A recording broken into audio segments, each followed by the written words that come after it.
கூப்பிடுகிற காக்கை குஞ்சுக்கும் அவர் தான் சாப்பாடு போடுறாரு.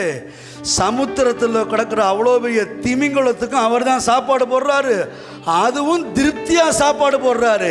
நீர் கொடுக்க அவைகள் வாங்கி கொள்ளும், நீர் கையை திறக்க அவைகள் நன்மையால் திருப்தி ஆகுமா.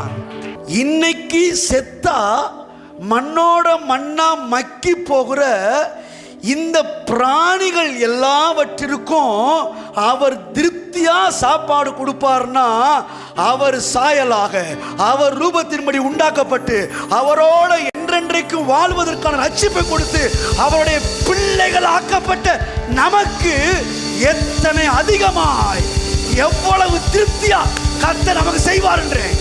ஹல்லேலூயா. பிராணிகளுக்கே திருப்தியா கொடுப்பார்னா பிள்ளைகளுக்கு அதை விட அதிக திருப்தியா கொடுக்கிறாரு. அதனாலதான் கர்த்தர் சொல்றாரு, என் ஜனங்கள் நான் அளிக்கும் நன்மையினால் திருப்தியாவார்கள். எத்தனை பேர் ஆமென் சொல்றீங்க? இதை யாருங்க சொல்றது?